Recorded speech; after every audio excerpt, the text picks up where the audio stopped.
Welcome to Connecting the Pieces Help video series. The topic of this video is progress reporting. Progress monitoring is important to ensure that we are making data-based decisions. We can identify when interventions are working, if changes need to be made, or if programs need to be added.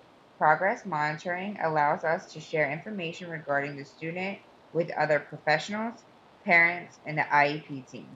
It is therefore important to ensure that we describe progress in a clear and concise way. Parents and professionals without a strong behavior background should be able to understand our reports. Progress monitoring is also required as part of the IEP process. As consultants, we often have strong background in behavior analysis, but may not be familiar with IEP writing and the special education process. When monitoring IEP goals, it is important to accurately report on progress. We have created a system to help support this process. When looking at a student's IEP goal, think about the following three questions. What type of data should I use? How often do I need to monitor these data? How do I know when the goal has been mastered? When asking what type, we are thinking about, does this goal ask for frequency data, which is how many times does the behavior occur? Percentage data, how often does the behavior occur across how many opportunities? Rate, how often does the behavior occur across a specific amount of time? Duration, how long does the behavior occur? And latency, time between cue/direction given in the behavior. When asking how often, we are thinking about, does the school specify weekly data, daily data, or probe data? When asking mastery, we are thinking about, does the behavior need to occur across 1 quarter, 3 consecutive weeks, 5 consecutive probes, etc.? No, we may monitor target behaviors that go above and beyond the IEP goal requires. This is completely fine. However, when reporting on an IEP goal, please make sure that you are including information that is relevant to the goal specifically. You may note as part of your narrative the additional data that you have collected.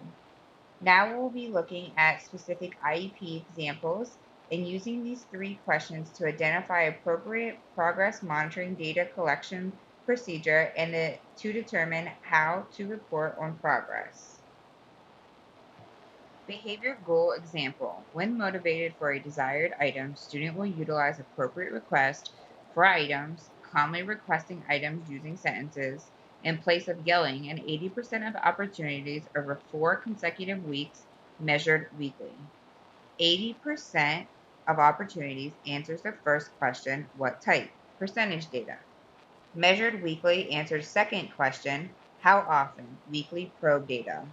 4 consecutive weeks answers mastery question. The student needs to demonstrate behavior across 4 consecutive weeks. Here on the data sheet, you'll see where you need to have the date and your initials. Across weeks, you're taking probe data once per week. Target behavior is requesting items calmly. Since we are looking at percentage data, we need to take data on total number of requesting opportunities. Staff can tally requesting calmly and not requesting calmly, which would be yelling. If you add the two numbers together, you will have the total number of requests. Then you calculate request items calmly divided by total request to get your percentage. As you can see, the student met criteria above 80% across 4 consecutive weeks and the goal is mastered. This data sheet allows for easy monitoring and allows you to quickly identify when goals are mastered. If you'd like to take daily data, that is okay. Just make sure that when you are determining if the goal is mastered, you are using weekly probe data rather than daily probe data. To report on the goal, here are some examples. Student utilized appropriate requests for items in 80% of opportunities across 2 consecutive weeks. Student utilized appropriate requests for items in 50% of opportunities across 2 consecutive weeks. Again, it is important to recognize that you're using the same language as the goal percentage data across X number of consecutive weeks. Participation goal example. During live lessons, student will appropriately participate in live lessons 5 times per day over 4 consecutive weeks. 5 times is frequency data, per day is daily data, and then 4 consecutive weeks is mastery criteria. The example of the data sheet, you'll first see you'll put the date in your initials, participation tally, and then participated at least 5 times per day. Yes or no column answers the question regarding the goal specifics.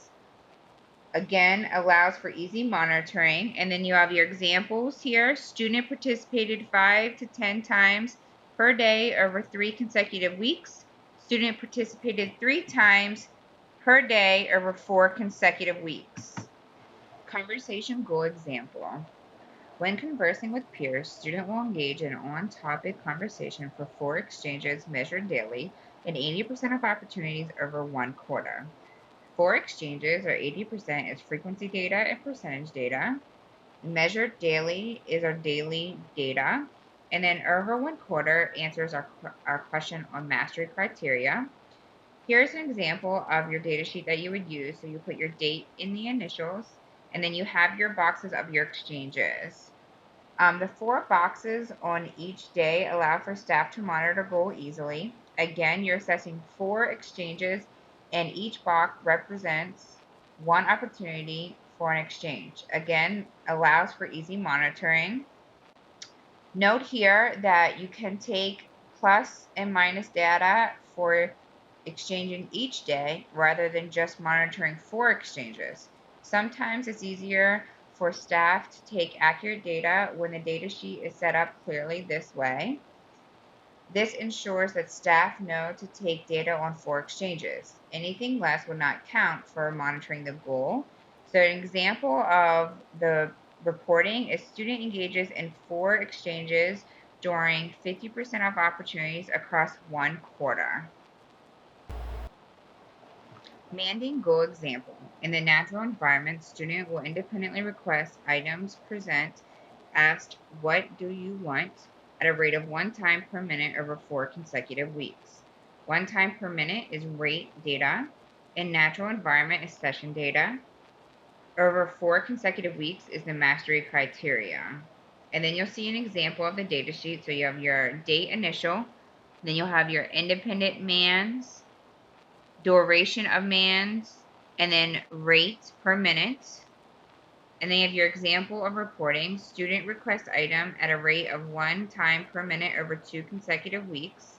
And then your second one, student requested item at a rate of 0.5 time per minute over 4 consecutive weeks. Again, you'll want to monitor independent manding, duration of manding to calculate rate per minute. Note, it is great to take data on prompted mans as well, but remember when reporting on the goal, you will only looking for independent mans. Play goal example. In the natural environment, student will play with 3 novel toys as designed for 5 minutes per toy over 5 consecutive probe trials for each targeted toy. 5 minutes is duration data. Probe trials is probe data. 5 consecutive means mastery criteria. And then you'll see your example data sheet will have your date and your initials. You'll have toy 1 duration, toy 2 duration, and toy 3. And then you'll see your mastered. Your examples reporting student engaged in appropriate play with 2 toys for 5 minutes per toy over 5 consecutive probe trials. Student engaged in appropriate play with 3 toys for 3 minutes per toy across 5 consecutive trials. Here there are spaces for 3 toys as specified by the IEP goal. Staff will take duration data for each toy during probe trials. Typically, this would be 1 per session. As you can see, this type of data collection sheet allows staff to quickly identify when a specific toy has been mastered.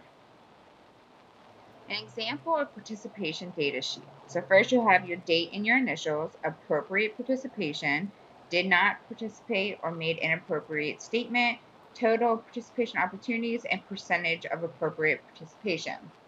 The goal is during live lessons, student will appropriately participate in live lesson in 80% of opportunities in place of making inappropriate comments such as cursing or off-topic comments measured weekly over 4 consecutive weeks. 80% means percentage data, measured weekly means weekly data, and 4 consecutive means mastery. Appropriate participation can be tallied. Did not participate or inappropriate participation is a tally. Total opportunities, which is the sum of the two columns. And then percentage, appropriate divided by total number of participation opportunities.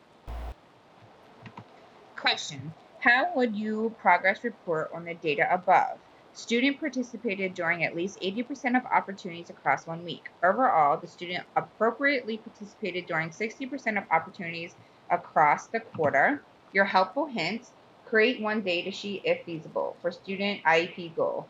This will keep all data in one place, allow for easy monitoring, helpful for accurate and comprehensive monitoring by staff.